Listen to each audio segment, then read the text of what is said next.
Welcome, dear friends, to Bedtime Lessons. Please make yourself comfortable. My name is Arthur Vance, and for a good many years now I've found solace in the quiet echoes of history and the grand tapestries woven by time itself. In this gentle sanctuary we shall journey together, through concepts that have shaped our world, always with the hope that by understanding the past, we might find a measure of peace in the present.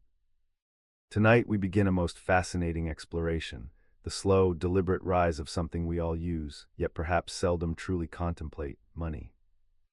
Imagine, if you will, a world long, long ago, before coins jingled in pockets, before paper notes were exchanged. What did people do? How did they acquire what they needed? For many, the answer immediately springs to mind: barter. The farmer with his grain trades with the weaver for her cloth, or the carpenter for his tools. It seems a simple, elegant solution, does it not? A direct exchange of one valued item for another.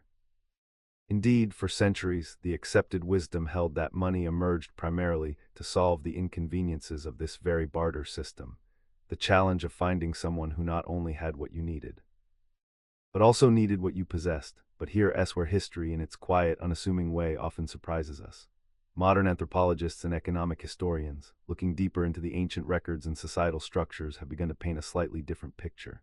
They suggest that perhaps barter as a widespread dominant system was not quite so prevalent as once thought. You see, in smaller, more tightly knit communities, exchanges often happened through informal credit, or even gift-giving, where favors were remembered and reciprocated over time, building trust and community bonds.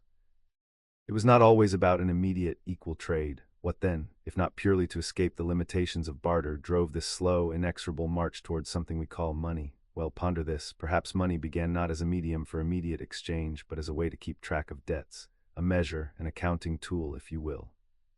Something that could standardize value, allowing us to quantify obligations and entitlements in a way that mere seashells or grains of wheat could not easily accomplish over distance or time.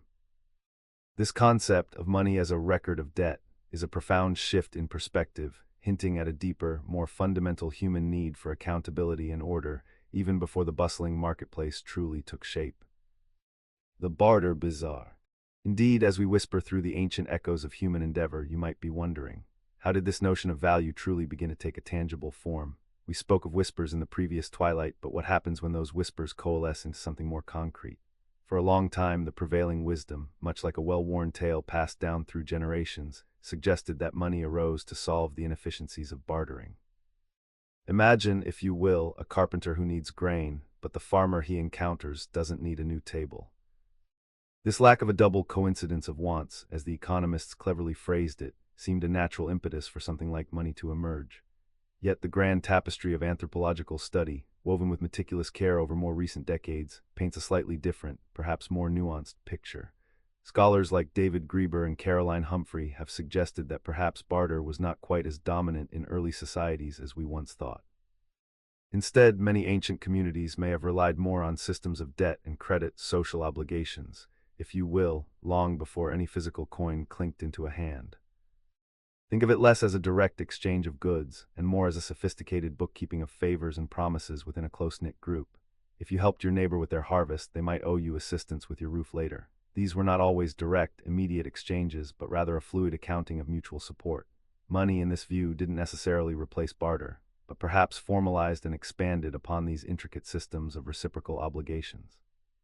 So, as these early societies grew, and interactions extended beyond immediate kin or village borders, the need for a more universally recognized medium began to stir.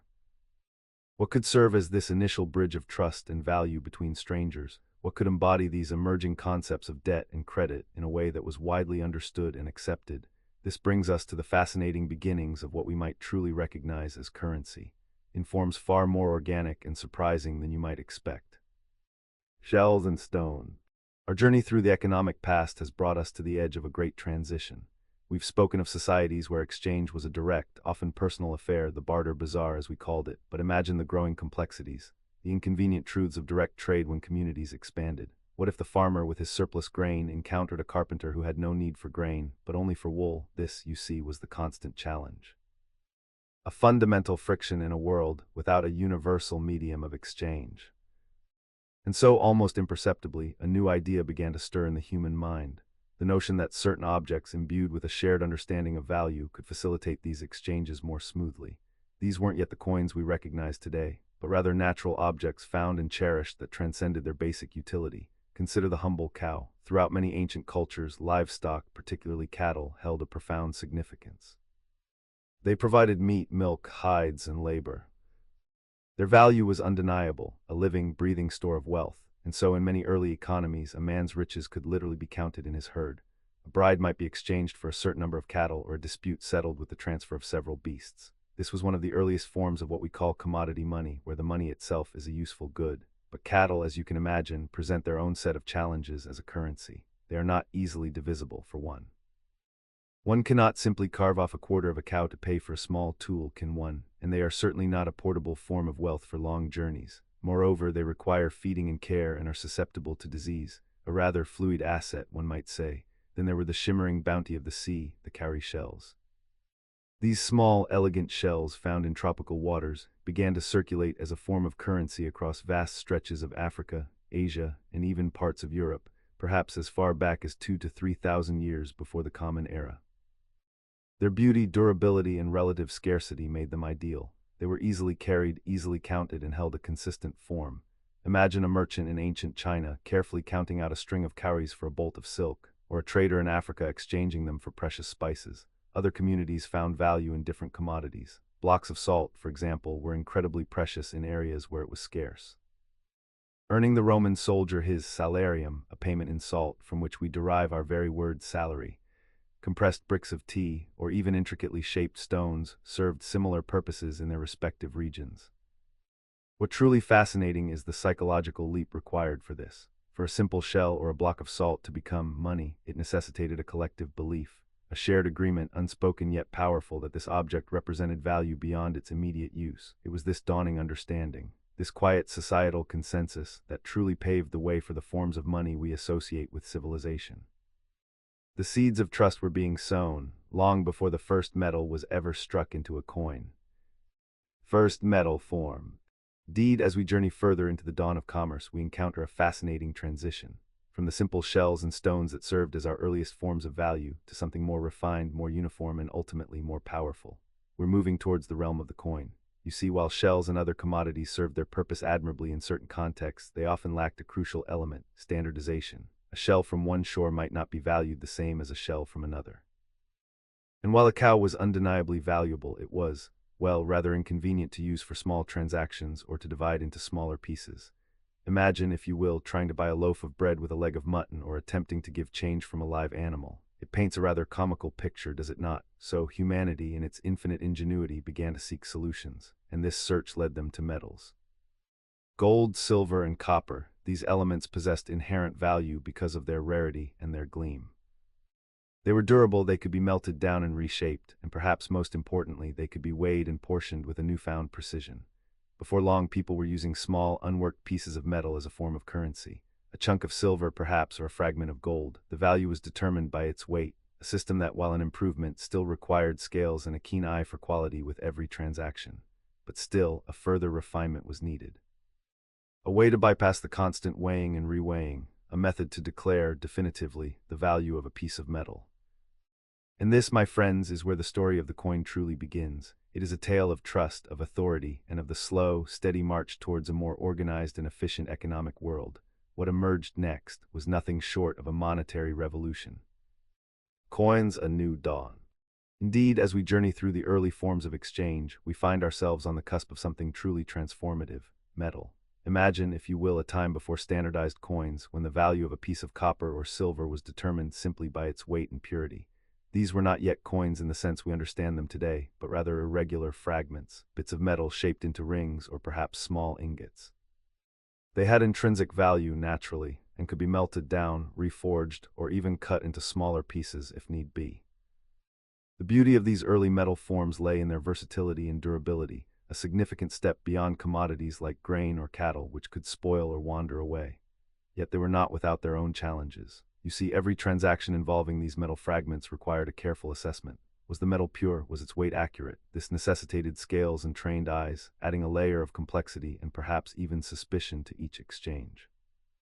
It was a painstaking process, often slowing down the rhythm of trade.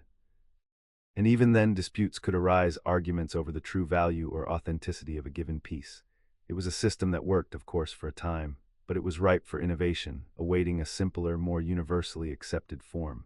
What's fascinating is how these metal forms began to evolve slowly into something more recognizable. We see evidence of early attempts at standardization, where fragments were made into more uniform shapes, perhaps etched with some mark to signify their origin or approximate value. These were often a step towards official recognition, a signal from a powerful entity, perhaps a local ruler or a wealthy merchant, that this particular piece of metal held a recognized worth.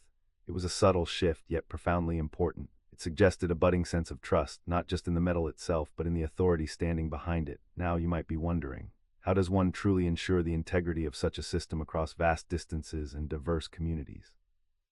How do you prevent someone from declaring their copper fragment to be worth as much as a silver one? Well, this very question led to the next pivotal chapter in our story. It paved the way for an invention that would revolutionize trade and governance, bringing with it both order and a newfound speed to transactions. The stage, my friend, was being set for the roar of the Lydian Lion. Lydian Lion's roar. From the simple lumps of electrum we discussed, our journey now takes us to China, a land of ancient wisdom, and as it turns out, profoundly innovative monetary thinking. For while the Lydians were perhaps the first to mint coins in the Western world, it appears the East may have pioneered something quite astonishingly similar, even earlier. Imagine the bustling markets along the Yellow River, where perhaps for centuries, cowrie shells had served their purpose as a form of currency. But then, as often happens in the grand tapestry of human endeavor, a new need arose. Perhaps the shells became scarce, or trade expanded so greatly that carrying vast quantities of them became cumbersome. Whatever the reason, something profoundly different began to take shape. Recent archaeological discoveries have cast a fascinating new light upon this ancient history. In a bronze foundry within the province of Henan, researchers unearthed clay molds specifically designed for casting coins. And here's the truly intriguing part. Radiocarbon dating suggests this foundry was active as early as 640 BC. This discovery is rather significant, you see, as it potentially places the earliest minted coins in China even before the Lydian stater we examined earlier. What kind of coins were these, you might wonder? They were known as spade money, and the name itself paints quite a vivid picture, doesn't it? Imagine a small, stylized miniature of a digging tool, a spade. These metallic representations, often made of bronze, served as early currency. They weren't round like the coins we're most familiar with today, but rather mirrored the tools of agriculture that were so vital to early societies. It's a subtle but powerful connection, reflecting the very fabric of daily life and labor back into the concept of money itself. These spade coins, along with other early Chinese forms like knife money, shaped, as you might guess, like small knives, demonstrate a unique approach to currency. They weren't just abstract symbols of value. They were recognizable, tangible forms linked to essential tools and elements of daily survival. This lent them an intrinsic familiarity, perhaps building trust more readily than an unfamiliar disk of metal. It's a testament to the ingenuity of ancient cultures, finding practical solutions to the ever-present challenge of facilitating trade and measuring worth. We're observing here, you see, a parallel evolution, two distant civilizations, each arriving at the profound conclusion that standardized, durable forms were necessary for commerce to truly flourish. Spade money speaks. Now we have journeyed back to the very origins of coinage, to that peculiar land of Lydia, where the lion's roar was first imprinted upon a disk of electrum. But the story of money, you see, is never a singular thread. Like a vast river, it branches and flows in many directions, sometimes converging, sometimes carving new paths entirely. Indeed, even as the Lydians were minting their first coins, other civilizations were also grappling with the fundamental questions of value and exchange. You might be wondering, what of the great empires of the East? Did the concept of standardized currency emerge there in isolation, or did echoes of innovation travel across the ancient world? Consider China, a civilization steeped in ingenuity and meticulous record-keeping.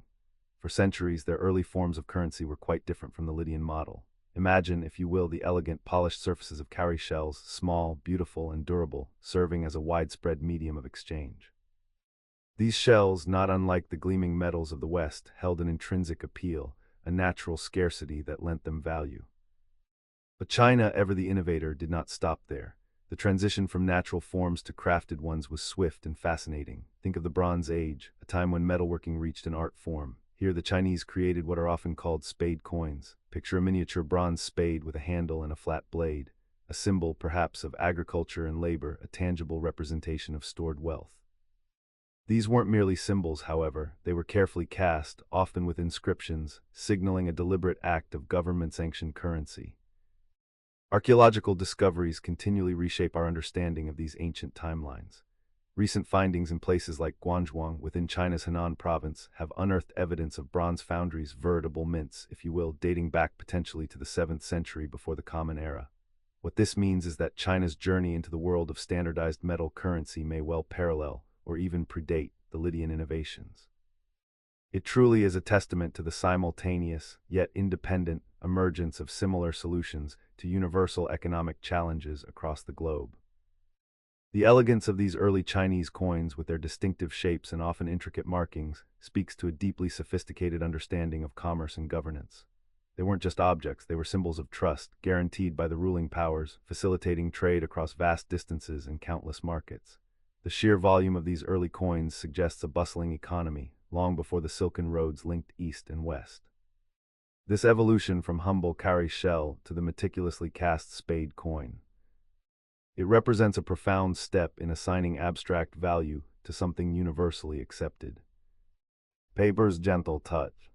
You see, for millennia before the neatly minted coin became commonplace, various items were pressed into service as money. These weren't always things we might immediately recognize as currency today, but they served a vital purpose. Think of them as the forerunners, the early experiments in creating a universally accepted medium of exchange. Throughout different cultures and across vast stretches of time, societies experimented with what could best embody value and facilitate trade. From the shimmering, durable cowrie shells, those small, porcelain-like treasures from the sea used across Africa, Asia, and even Eurasia as early as 2000 BC, to more utilitarian items like grain, bricks of tea, or even livestock. The human ingenuity in finding suitable forms of money is truly remarkable. These were what we might call commodity money, possessing intrinsic value themselves. A cow had value because it provided milk and meat, a brick of tea because it could be consumed. But they all shared a common challenge. Their practicality diminished as trade expanded. A cow, for all its worth, is not easily divided, nor is it convenient to transport for every small transaction. And imagine if you needed to transact with someone who didn't quite value your particular commodity. This double coincidence of wants, as it's often called, was a constant hurdle in pure bartering systems. It suggested a deeper need, a more abstract form of value. And so, societies began to search for something more standardized, more enduring, and more easily divisible. They yearned for a medium that could represent value without necessarily being consumed or deteriorating. This perhaps is where the first raw pieces of metal began to gain prominence, not yet as intricately designed coins, but as weighed fragments of gold, silver, or bronze, a subtle shift from simply exchanging goods to exchanging a representative piece of stored wealth. Banking's quiet birth. Having explored the gentle touch of paper money, we now arrive at a fascinating, almost poetic, period in the unfolding story of wealth, the concept of value rooted in the earth itself. What I speak of is the gold standard. Imagine, if you will, a time when every banknote, every coin was not just a promise from a government or a bank. Instead, it was a direct claim to a specific amount of real, tangible gold held in a vault somewhere. It's a very different mindset from the paper we discussed before, isn't it? The gold standard was essentially a monetary system where a country's currency or paper money had a direct value defined in terms of gold. This meant that paper currency could, theoretically, be converted into gold on demand at a fixed price. It was a commitment, a solemn pledge by nations that the value of their money was immutable, anchored to something physical and universally prized. This system didn't emerge overnight, of course. For centuries, gold and silver had been used as money because of their inherent qualities. They were durable, divisible, beautiful, and scarce. Their metallic luster and resistance to corrosion made them ideal for storing wealth across generations. But the formal adoption of a standard, a specific, government-backed ratio of paper to precious metal, was a more recent development in the grand tapestry of financial history. The idea was to create stability, to reduce the wild fluctuations in currency values, because everyone believed they could always trade their paper for a fixed amount of what was considered, by then, the ultimate store of value. The logic was elegant in its simplicity. If a nation promised to exchange its currency for a set quantity of gold, then that currency's value was, by extension, also tied to gold. This instilled immense confidence. People knew that their money, whether a coin or a piece of paper, was backed by something inherently valuable. It was like having a bedrock beneath the fluid currents of commerce. Merchants trading across borders, for instance, found this incredibly reassuring. They knew that a shipment of goods sold in one country, once converted into that country's currency, could then be converted into gold, and that gold would hold its value wherever they went. It reduced a great deal of the risk associated with international trade, you see. This perception of stability, this sense of tangible backing, was indeed a powerful force in shaping global economics for well over a century. The gold standard. From the quiet birth of banking, we now turn our gaze to a different, yet intertwined aspect of this grand tapestry, the very essence of currency itself. You see, the origin of money isn't as straightforward as one might imagine. As societies began to flourish and trade expanded beyond simple bartering, a need for something more universal, more easily transportable, slowly began to emerge. Think of it this way: if a carpenter needed wheat and a farmer needed wood, but the farmer already had plenty of wood, how would they trade? Bartering could be quite cumbersome, even inefficient, leading to what economists call the double coincidence of wants, both parties needing what the other possessed. This is where the first rudimentary forms of currency began to take shape. In many ancient civilizations, various commodities served this purpose. Perhaps it was ornate shells, like the cowrie shells used across Africa, Asia, and Eurathea for thousands of years. Or maybe it was something more practical, such as grain or even livestock. The value of these early currencies often stemmed from their inherent utility or their scarcity. Imagine livestock, for example, as a form of living money. It could provide milk, meat, or labor, and its value was widely understood. But imagine trying to carry a herd of cattle to the market just to buy a tool. It simply wasn't practical for all transactions. This impracticality slowly, gradually, pushed humanity toward more refined forms of money. Small, divisible, and relatively durable items began to gain favor. And here, in the dim light of dawn, we start to see the glimmer of metal. Unwrought pieces of metal, valued by weight, became a more convenient medium of exchange. Yet even this presented its challenges. How could one be sure of the purity and exact weight of each piece without constant verification? It was a laborious process, one that slowed the gears of commerce. What this meant is that a trusted authority was needed to standardize these metallic pieces, a kind of guarantee. And it is this very need for standardization and trust that led, eventually, to the creation of the first true coins. When we consider the arc of history, it's not so much an invention as it is an evolution, a slow, deliberate shaping of human ingenuity to solve the persistent challenges of economic exchange. The shift from commodity money to these early metallic currencies was a profound one, laying groundwork for nearly everything we understand about money today. Modern money's flow. The gold standard, you see, was but one particular attempt to tether the mercurial nature of money to something tangible. It was an era, perhaps, when the whispers of a physical, weighty value still held sway. Yet the story of money is far more ancient, more intricate, and indeed more abstract than simply a glint of gold. Now you might be imagining a time when people simply bartered, swapping a sack of grain for a tool, or a bushel of apples for some carefully woven cloth. This image, painted so vividly in our minds, owes much to the writings of earlier thinkers like Adam Smith. He suggested that money arose as a practical solution to the inherent clumsiness of direct exchange. If you had apples but the person with the tools didn't need apples, well, a dilemma. Money then became the agreed-upon intermediary. But here's what's interesting. The tapestry of history often reveals threads we hadn't noticed before. Modern economic anthropologists, looking at the distant past, find precious little evidence that pure barter was ever the dominant system. Instead, they suggest that ancient societies often functioned on systems of debt and credit, an understanding of I owe you, a much more fluid and communal arrangement. Before the clink of coins, perhaps, it was the quiet, communal ledger of obligation guiding transactions. Indeed, some of the very first forms of what we might call currency were far from the gold and silver we envision. Think of the humble cowrie shell, these beautiful, resilient gifts from the sea. They traversed vast distances, from African shores across Asia, serving as both ornament and medium of exchange. Or consider the practicality of grain, the enduring value of livestock, or even blocks of tea, all serving as early forms of commodity money, possessing an intrinsic value beyond mere exchange. These were the stepping stones, slowly but surely guiding humanity toward more standardized, more universally accepted tokens. For a long time it was believed that the Lydians in what is now Turkey were the first to mint official coins in the 7th century before the Common Era. These early stater coins, made from electrum, a natural alloy of gold and silver, bore images like the lion and the bull. They were irregular in shape, perhaps like small, polished beans. But they carried a standardized weight, an assurance of their value. This was pivotal, a guarantee from an authority, a king, that this piece of metal was indeed what it purported to be. Yet the narrative of the very first coin, like so much of our ancient past, continues to be unraveled. Recently, archaeological whispers from China suggest a possibility, a fascinating twist in this story.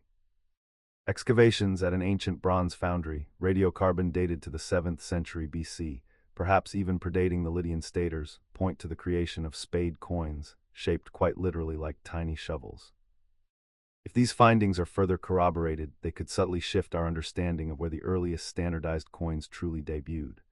The echoes of such discoveries remind us that history is not a static scroll, but a living, breathing narrative ever unfolding. The journey of money, you see, is a journey of evolving trust and shared agreement, from the weight of a cowrie shell to the glimmer of a spade coin. Plastic's silent glide. Now, as we consider the tangible forms money has taken, a fascinating debate emerges regarding its very origins. For centuries, the conventional wisdom, often attributed to thinkers like Adam Smith, suggested that money arose as a practical solution to the inherent difficulties of bartering. Imagine, if you will, a carpenter with a finely crafted table seeking sustenance. He might need a farmer's grain, but what if the farmer has no need for a table? This double coincidence of wants seemed to many a strong argument for the emergence of a universal medium of exchange, money. However, modern anthropological and economic historical research, notably by scholars such as David Graeber, paints a rather different picture. These interpretations suggest that extensive, pure barter systems might have been far less common than previously thought. Instead, in smaller, interconnected communities, informal systems of debt and credit, or perhaps even gift economies, may have served purposes similar to that of early money. You see, the trust and social bonds inherent in such communities allowed for a far more fluid exchange of goods and services. Without the immediate need for a physical, universally accepted currency for every single transaction. Consider the very earliest forms of what we might call currency.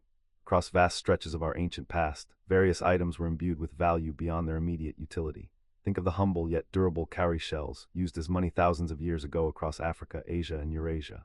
These shells, with their inherent beauty and resistance to decay, offered a standardized store of value. Then there was commodity money, things like grains, livestock, or bricks of tea. These possessed intrinsic value in themselves, useful for consumption or trade, yet also serving as a means of payment. Imagine a farmer using a measure of grain to pay for a tool, or cattle being exchanged for land. These were practical, albeit sometimes cumbersome, forms of economic interaction. But the true turning point, the moment when money began to resemble the modern coins we once carried in our pockets, emerged in the ancient kingdoms. We speak of the Lydian stater, often cited as the world's first officially minted coinage. Introduced by King Aliats in what is now Turkey, around the 7th century before the Common Era, these coins were fashioned from electrum, a natural alloy of gold and silver, and what was depicted upon them, often the powerful image of a lion and a bull, perhaps signifying the strength and prosperity of the kingdom. These Lydian staters, though irregular in their shape, bore a standardized weight, a crucial step towards universal acceptance and trust. Yet even this narrative continues to evolve as the dust of history is gently brushed away. Recent archaeological findings in places like Guangzhou in China suggest that cast bronze spade money might predate the Lydian coins. Radiocarbon dating from a bronze foundry indicates that this Chinese mint could have been active as early as 640 BCE. These discoveries, they remind us that the story of money, like all great historical tapestries, is always being rewoven, revealing new patterns and connections with each passing era. Digital dreams awake. Now, as we consider these various early forms of money, the shells, the grains, the metal fragments, a fascinating question arises. You see, for a long time, the prevailing wisdom, largely popularized by Adam Smith in the 15th century, was that money simply arose to replace the cumbersome practice of barter. Imagine, if you will, two individuals, a farmer with an abundance of corn and a weaver with more cloth than needed. Smith suggested that the farmer needed cloth but the weaver didn't need corn, leading to a problem of a double coincidence of wants. Money, in this view, was invented to solve this inefficiency. However, what's interesting is that modern anthropological and historical research, particularly from scholars like David Graeber and Caroline Humphrey, has begun to challenge this long-held notion. They suggest that there's surprisingly little historical or anthropological evidence to support the idea of widespread dominant barter economies before the advent of money. Instead, what they found in many ancient societies were more often systems of debt and credit, or what some call means of account. People would keep track of what they owed each other, or what was owed to the community, rather than engaging in direct, immediate exchanges of goods. Think of it less like a transaction and more like a running tab built on trust within a community. So perhaps money's quiet rise wasn't solely about replacing barter, but about formalizing these informal systems of debt and credit, especially as societies grew larger and trade expanded beyond small, close-knit communities. The need for a standardized, widely accepted unit of account, something that could reliably track obligations and value, became increasingly apparent. This is important because it shifts our understanding of money's very foundation. From merely a tool for trade to something intimately tied to social relationships and obligations. This also brings us to the earliest instances of what we might recognize as coinage. For centuries, various commodities served as currency, valued for their inherent utility or scarcity. Livestock, for example, was an early form of commodity money, as were grain and even bricks of tea in some parts of the world. Shell money, particularly the cowrie shells, was widely used across Africa, Asia, and even parts of Europe for thousands of years, appreciated for their durability and beauty. But the true game changer was the introduction of standardized metal coins. Crypto's soft hum. Now we venture further back in time to consider the very genesis of something so fundamental that we often take it for granted: money itself. You see, while we speak of digital dreams, the earliest forms of exchange were rooted in far more tangible realities, a handful of shimmering shells perhaps, or a determined piece of metal. But here's an interesting thought. Who truly invented money? What was its primordial form? Well, the precise moment, the exact individual, or even the definitive location for money's birth remains, to some extent, shrouded in the mists of antiquity. Each civilization in its own twilight seemed to find a unique path to this indispensable invention. The traditional narrative for many generations suggested that money arose primarily to circumvent the awkwardness of barter. Imagine, if you will, a carpenter needing grain but the farmer having no need for a new table. This double coincidence of wants, as economists would later call it, presented a formidable obstacle to efficient trade. Money, so the story went, emerged as a universal medium, a smooth stone to bridge these transactional gaps. Yet modern voices, particularly from the fields of economic anthropology, offer a different tapestry of understanding. Scholars like David Graeber and Caroline Humphrey suggest that large-scale, pure barter systems were perhaps not as ubiquitous as we once believed. Instead, many early societies might have relied on complex systems of debt and credit, of social obligations and reciprocal gifts, long before the first coin ever jingled. So, before the advent of what we would unequivocally recognize as currency, people used a fascinating array of objects to facilitate these exchanges. Think of the delicate beauty of cowrie shells, their smooth, durable forms traveling vast distances across ancient trade routes, from Africa to Asia and Eurasia, influencing lives as early as 2,000 years before the Common Era. Or perhaps envision the practical elegance of commodity money, sacks of grain, bricks of tea, even livestock like a sturdy cow, representing a portable, albeit sometimes inconvenient, store of value. Precious stones and hammered fragments of metal also played their part, their inherent desirability making them acceptable tokens of wealth. What's particularly captivating is how similar innovations seem to bloom independently across disparate cultures. In ancient China, for instance, cowrie shells eventually gave way to metal tokens, perhaps around the spring and autumn period from the 8th to the 5th centuries before Christ. These often took on intriguing shapes, like the Spade coin's miniature, stylized agricultural tools, suggesting a link to the very earth that nourished these early societies. And across the vast expanse in India, we find the enigmatic punch-marked coins from around the 6th century BCE, primarily silver, bearing a unique array of natural symbols. Even in Greece, the drachma, named after a word meaning to grasp, emerged around that same misty 6th century, its initial value perhaps linked to a literal handful of arrows. A fascinating thought, don't you agree? Trade's ancient paths. The murmurs of speculation about money's origins, which we touched upon in our previous discussion, carry us now into a deeper consideration of the very first currencies. It's a journey not through dusty ledgers, but through the ingenious ways early societies addressed the timeless challenge of exchange. For a long time, the prevailing wisdom, influenced by thinkers like Adam Smith, suggested that money arose as a natural successor to barter. The idea was simple: if you had a surplus of fish and your neighbor had an abundance of grain, but neither of you particularly wanted what the other offered at that precise moment, a common medium of exchange became necessary. Yet modern economic anthropologists, looking at the actual archaeological and historical records, suggest a more nuanced picture. Perhaps the foundational understanding of money was less about direct trade and more about systems of debt and credit, about keeping accounts, if you will, long before coins jingled in pouches. Consider the humble cowrie shell, or perhaps even grain, as early forms of currency. These weren't merely goods to be exchanged. They held an intrinsic value, a utility, or a beauty that transcended immediate need. Think of the large, ceremonial stones of Yap, immense, often too heavy to move, yet representing wealth and value through a collective agreement within the community. These were not for daily transactions, but for grand, significant transfers, testament to human ingenuity in assigning value beyond the purely utilitarian. And then there were precious metals like gold and silver, often traded in segments. Bits and pieces weighed out carefully, each fraction carrying an agreed-upon worth. Now, here's where the narrative of minted coins truly begins to cast its long shadow across history. For centuries, people had used these commodities, shells, grain, lumps of metal, but the problem of consistency remained. How could one be sure that a piece of silver was of a certain purity, or that its weight was accurate? This uncertainty, this need for standardization, led to a remarkable innovation, the state-produced coin. Traditionally, it's believed the Lydians, a civilization residing in what is now Turkey, were among the very first. Their electrum staters, minted perhaps in the 7th century before our current era, often depicted a lion and a bull, bearing the stamp of royal authority. These were coins of standardized weight, though often irregular in shape, more like little nuggets of guaranteed value. But the tapestry of history is always being rewoven, isn't it? Recent archaeological discoveries in China at a bronze foundry in Guangzhou suggest an even earlier minting of Spade coins, potentially around 640 BCE.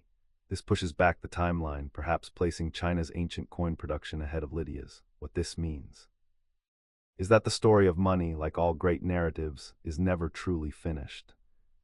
It continues to unfold with each new discovery, each nuanced interpretation, inviting us to reconsider what we thought we knew about the very foundations of our economic world. Empires built slowly. Now, as we ponder the evolution of commerce, it's worth considering the fascinating journey of money itself. You see, for centuries, the accepted wisdom, largely influenced by thinkers like Adam Smith, suggested that money arose as a solution to the cumbersome nature of direct bartering. Imagine, if you will, a carpenter needing grain, but the farmer needing a new tool, not a new table. The sheer inefficiency of finding that double coincidence of wants seemed to naturally lead to a universal medium of exchange. However, in the grand tapestry of economic history, some threads are more complex than they first appear. Modern anthropological research, particularly by scholars like David Graeber, suggests a different origin, a less transactional one perhaps. Rather than emerging from a need to simplify bartering, which it seems was not as widespread or problematic as once thought, money may have deep roots in systems of debt and credit, in ensuring a kind of social justice within communities. Think of it as a record-keeping device. In ancient, often feudal societies, rulers or authorities might impose fines or tribute, perhaps in livestock. Money then could have acted as a way to quantify and track these obligations. It was an IOU long before it was a convenient coin. This perspective posits that money's initial value wasn't purely intrinsic, nor was it solely for market exchange. Its value was, in a sense, decreed by the power that demanded its use for taxes or fines.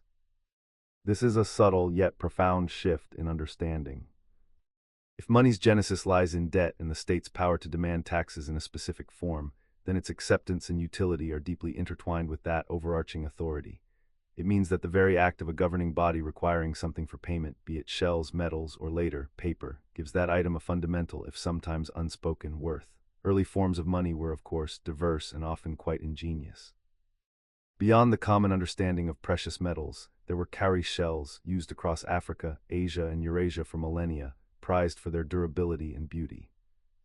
Grains, tea bricks, and even livestock served as commodity money, possessing inherent value. The practicality of these forms, however, was often limited, as a cow can be unwieldy to divide and grain can spoil. So the slow, gentle shift towards more durable and standardized forms was, perhaps, inevitable. The promise of metal, easy to carry, impervious to rot, and divisible, was beginning to glimmer on humanity's horizon.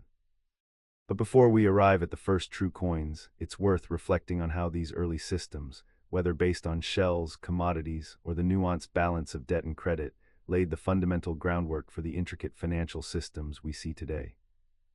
Each step, however small, was a testament to humanity's endless ingenuity in navigating the currents of commerce and community, a quiet evolution towards something more universally understood and accepted. Value's gentle shift. Now the idea of these very first coins, these Lydian stateri, crafted from electrum, brings us to a rather intriguing question.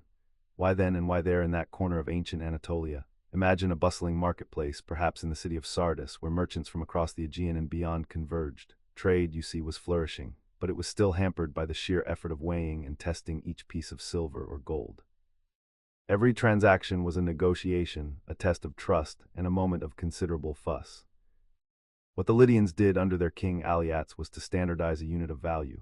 They took that naturally occurring mix of gold and silver electrum and gave it an official stamp. This lion's head, or sometimes a bull, it wasn't just a pretty picture, it was a guarantee. It was the mark of the state, perhaps saying, this piece of metal is precisely this weight and this purity, and you can trust that it is so. This simple act, this official endorsement, transformed commerce.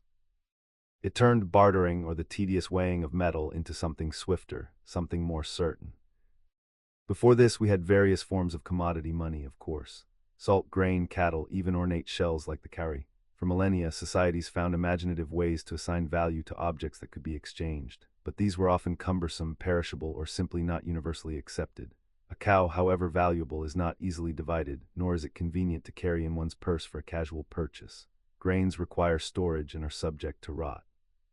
What the Lydian stater offered was a portable, divisible, and durable form of value. It created a common language for trade, simplifying transactions and making it possible for markets to grow far beyond the immediate local community. Think of it as a small, shining promise, a promise of verified value that could travel across lands and seas, fostering commerce and connections. It speaks to a fundamental human desire for fairness, for a clear measure, and for a way to build trust even amongst strangers. Trust, the silent bond. The story of money, it seems, is not merely one of convenience or trade, but often one born of necessity and indeed sometimes of debt. You see, the common narrative, passed down through generations, often suggests that money arose as a simple solution to the inherent difficulties of barter. Imagine, if you will, a farmer with an abundance of grain, wishing for a sturdy, carved wooden table. He would need to find a carpenter who, at that precise moment, not only desired grain, but also had a table to offer. This, we are told, was the double coincidence of want's problem that money elegantly solved. Yet this traditional view, championed by thinkers such as Adam Smith, has been gently questioned by modern anthropologists and historians. They suggest that perhaps this notion of rampant, inefficient barter preceding money might be more of a theoretical construct than a historical reality. Archaeological evidence over many centuries paints a slightly different picture. Indeed, some scholars, drawing on what is known as the chartalist school of thought, propose a rather fascinating alternative. They argue that money in its earliest forms might have emerged not primarily as a medium of exchange for goods and services in bustling marketplaces, but rather as a system of accounting for obligations and debts within a community. Think of it less as a tool for making purchases and more as a ledger for keeping track of who owed what to whom. In these feudal societies, perhaps a local lord or ruler might impose a fine on a wrongdoer, say, for a minor infraction, and this fine might be payable in specific goods like cattle. The money, in this sense, wouldn't be the cattle themselves, but the system of tracking this obligation. These were the early scripts, the markers of debt that ensured a certain justice and order within the realm. The king, as it were, created a debt, and then provided the means to extinguish it. Consider the intriguing parallels in the early days of colonization in the New World. European settlers, attempting to incentivize indigenous populations to work for them, found their monetary offerings, their coins, were often meaningless to people who had little need for them. The solution, it appears, was to impose taxes, payable only in these very coins. Suddenly, the coins gained immediate utility and value, not because they were intrinsically desired for trade, but because they were necessary to clear a debt to the colonial authority. A simple trick, perhaps, but a powerful one, showing that the need to pay a tax to clear a debt can indeed create the demand for a particular form of money. Even our modern currencies, some argue, carry echoes of this ancient mechanism. What is a dollar bill, after all, but a promise and IOU from the issuing authority? We accept these notes, these digital entries, because we know they are universally accepted for the payment of taxes, for the clearing of debts, and for the myriad transactions of daily life. The government, in essence, creates money to pay for goods and services, and then demands that money back in the form of taxes. This cycle ensures its circulation and its value. It prompts a gentle reconsideration, doesn't it?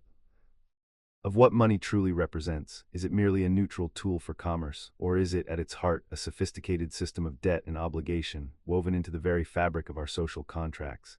And what does that mean for our understanding of wealth and the quiet growth of economies? Wealth's quiet growth. Indeed, this delicate dance between trust and skepticism, between individual will and collective acceptance brings us to a fascinating juncture in our story. For as these abstract ideas about valuing something intangible began to take root, so too did the physical manifestations of that value. And here we must turn our gaze to the oldest forms of money, which are not always what we might first imagine. Historically, the precise moment and place where money truly originated remains a topic of gentle debate among historians and anthropologists. You see, ancient civilizations had many ways of recording their histories, some more robust than others, and they rarely had in mind our modern quest for neat timelines. Still, the underlying principle is clear. Currency, in its broadest sense, arose as a convenient medium for exchanging goods and services, a solution to problems that mere bartering could not easily resolve. Now you might recall the classic idea that money simply replaced a cumbersome barter system, a view popularized by thinkers as far back as the 15th century. But contemporary economic anthropologists, people like David Graeber, suggest that the evidence for widespread barter dominating before money is in fact quite scarce. Imagine a village economy. People often relied on informal credit systems or debt and even gifts long before standardized coins ever appeared. The concept of an IOU, a promise to pay, may well be older than any minted coin. Regardless of these theoretical origins, the historical record shows us a rich tapestry of early currencies. Across vast oceans and diverse lands, communities found all manner of objects to serve this purpose. Cowrie shells, with their natural beauty and durability, were used as money for thousands of years in Africa, Asia, and Eurasia. Then there was commodity money, things like grain or even bricks of tea across the trade routes of ancient China. Livestock, such as cattle, often represented significant wealth and could be exchanged for substantial goods. Precious stones and cut fragments of metal also played their part, valued for their rarity and intrinsic beauty. These were the earliest whispers of what money would become. But the true revolution, the moment when money began to standardize and solidify its place in the world, often began with the advent of metal coinage. In many respects, these early coins were a natural evolution from those precious metal fragments. However, what made them profoundly different was the authority behind them. It's one thing to exchange a lump of silver. It's quite another to exchange a lump of silver guaranteed by a king or an empire. Beyond mere coins, the quiet growth of wealth, you see, often intertwines with the story of money itself, not just its presence but its very nature. We've spoken of its tangible forms, the glint of coins, the rustle of paper. But what if we were to peel back those layers to consider money not merely as a medium of exchange, but as something far more fundamental, perhaps as a record of debt? Imagine a time long, long ago in a feudal society. The king, the ultimate authority, would impose fines upon his subjects for various transgressions. These fines might not have been in shining gold, but in more visceral terms, perhaps a certain number of cattle or measures of grain. How then would these debts be tracked? Over time, these obligations, these IOUs, needed a common language, a universal marker known and trusted by all within the king's sway. This is where a different perspective on money begins to emerge, what some scholars call the chartalist view. It suggests that money wasn't simply invented to make bartering easier, but rather, it arose from these systems of justice and debt. The king would, in essence, issue his own records of debt, little tokens or pieces of paper that signified an obligation, and to ensure they were truly valued, truly circulated, he would then demand that taxes be paid in those very tokens asterisk. This, you see, creates an ingenious circular system. Citizens, needing these tokens to pay their taxes, would then be willing to accept them for their goods and services. It imbues these mere pieces of paper, or these particular shells, or these specifically marked metals, with inherent value. Not because they are inherently precious, but because the sovereign demands them. The necessity of settling a collective debt to the crown, therefore, makes the king's tokens universally desired. Consider the early colonists in the New World. They wished for local populations to work for them, to provide resources. Yet the colonists' coins held little to no appeal to people who lived outside their monetary system. The solution, much like the feudal kings, was to introduce taxes that had asterisk to be paid in colonial currency. Suddenly, working for those coins, earning those wages, became vitally important. It wasn't about the intrinsic value of the shimmering metal itself. It was about what that metal could do for them within the new system. It was about satisfying a debt. Even today, in our modern world, we can discern echoes of this ancient mechanism. What is a dollar bill, after all? It carries the inscription, "This note is legal tender for all debts, public and private." The government, our modern-day king, issues these dollars, and then requires us to use them to pay our taxes. This constant demand for the dollar to settle our obligations to the state is what underpins its continuous acceptance and usage, giving it its deep societal value. It is the very engine of our markets, born from the most ancient of human concepts, debt and its eventual settlement. The future's whisper. Having journeyed through the subtle shifts from mere coins to the intricate dance of commodity and fiat, we now find ourselves at a fascinating juncture in money's long, winding story. You see, money at its core is a profound act of belief. It rests upon a shared understanding, a universal agreement that a certain object or promise holds value. Think of it, every banknote, every digital entry is, in a way, a silent testament to our collective trust. As George J. W. Goodman once observed, all money is a matter of faith. This is important because it means money is not merely a tool for exchange, but a social construct interwoven with the very fabric of our communities and governments. Its forms have been as varied as the societies that birthed them, from the humble cowrie shells with their inherent beauty and durability to the sturdy metal coins that crisscrossed ancient trade routes. Indeed, for millennia, humanity has imbued countless objects with this agreed-upon value. Pearls, salt, even the humble cocoa bean in Mesoamerica, all have, at one time or another, served as the bedrock of an economy. Yet it was the emergence of the minted coin that marked a truly transformative moment. Before this, metals were weighed, cut, and tested, a process that was cumbersome and slow. But then, as we discussed, the Lydians and perhaps even earlier the ancient Chinese began to strike standardized pieces of metal with an official mark. This act, simple as it sounds, was revolutionary. It removed doubt, affirmed value, and significantly accelerated the pace of commerce. Now, you might be wondering, what sets these early coins apart from the paper money or digital currencies of today? Well, the beauty of those early coins, especially those made from precious metals, lay in their intrinsic value. The coin itself held worth because of the material it was made from. A silver coin was valuable because it was, quite literally, a piece of silver. But as economies grew and the need for more flexible forms of money arose, this began to shift. The physical weight of gold and silver became a hindrance for large transactions, leading to an altogether different kind of monetary design. Consider this: when money transitioned from something with inherent worth like a gold coin to something whose value was declared by the state, what we call fiat money, the nature of that faith deepened. It was no longer just faith in the material, but faith in the issuing authority, a fascinating evolution indeed. The journey towards a truly abstract and universally accepted money, a journey that began with the rustle of leaves and the gentle murmur of trade, would push the very boundaries of what we collectively believe to be valuable. Money's deep design. Indeed, as we journey further into the twilight of our reflections, we must acknowledge that not all perspectives on money are perfectly aligned. You see, the traditional understanding, often attributed to thinkers like Adam Smith, suggests that money emerged primarily to smooth the ripples of barter, to solve the inherent inefficiencies when two individuals simply could not find a perfect match for trade. A continuous tale. Now, as we near the end of our journey through this grand tapestry of human endeavor, let us consider the implications of all we have discussed concerning money's slow, steady rise. We have seen how it evolved from simple forms, born of necessity and trust, into the complex, often intangible systems we navigate today.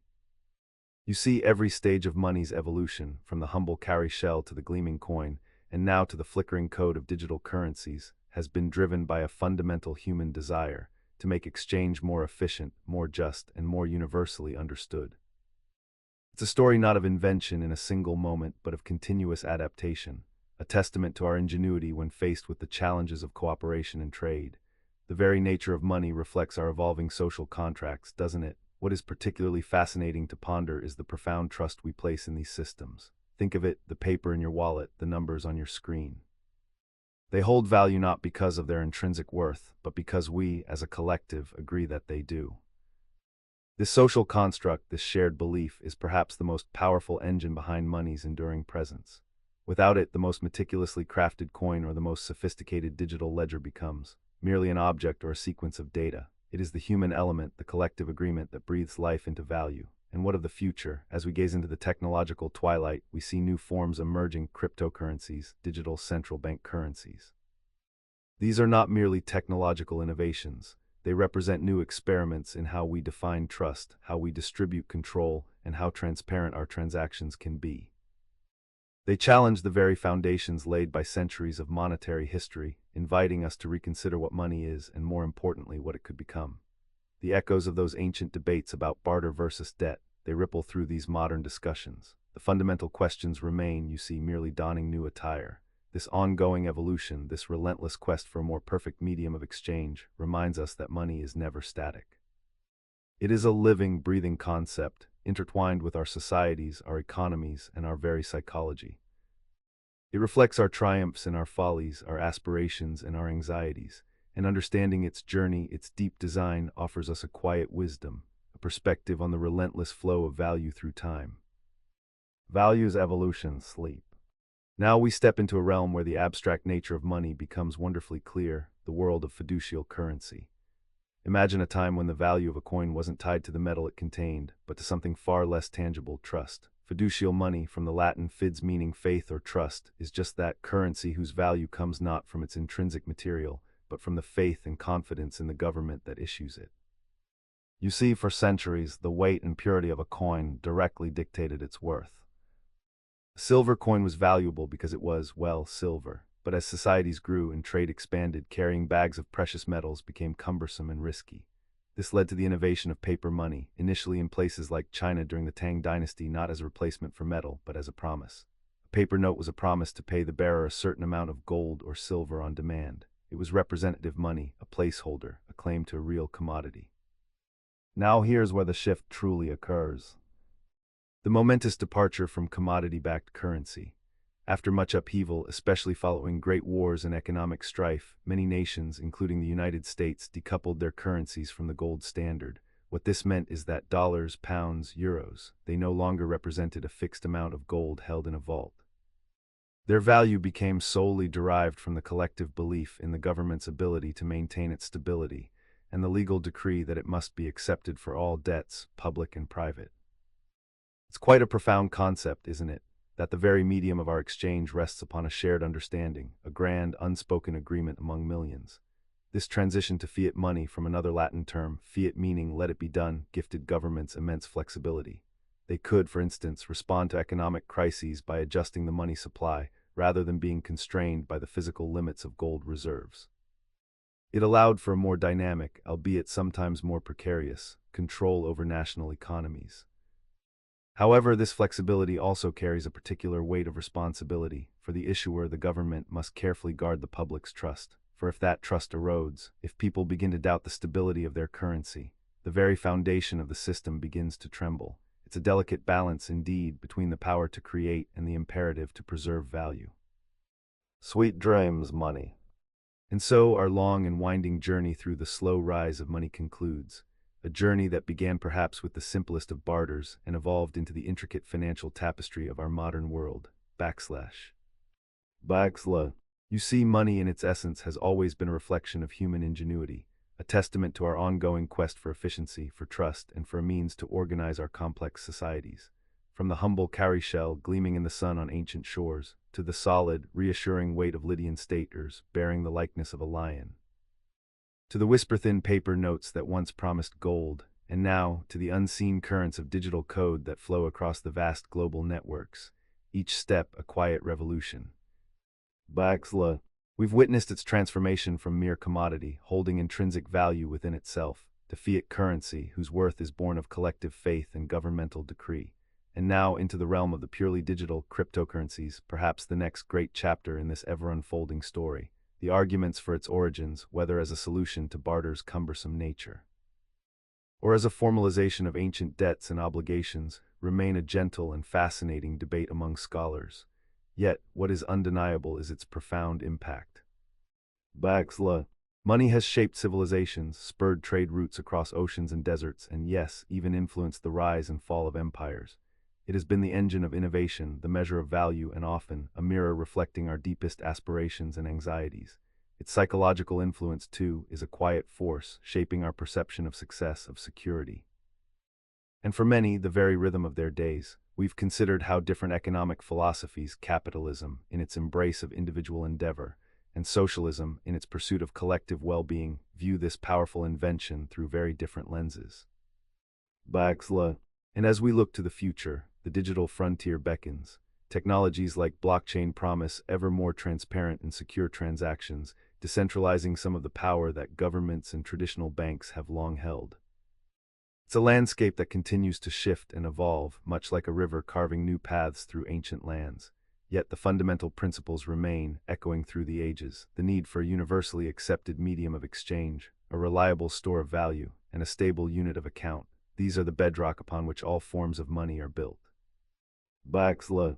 So as you drift into slumber tonight, perhaps you might ponder this enduring saga, how something so seemingly abstract has woven itself into the very fabric of human existence. It is a story of trust, of innovation, and of the intricate dance between human need and human solution. Baxla. If this journey through the history of money has offered you a moment of calm, a gentle lesson, or a touch of wonder, please consider subscribing to Bedtime Lessons. A quiet tap on that subscribe button helps these stories find their way to more curious minds. And a thumbs up, if you will, is always a welcome sign that these whispered histories are resonating with you. Do explore the other chapters in this series, and indeed, the various quiet journeys awaiting you in my study. Thank you for joining me. Sweet dreams, and rest well.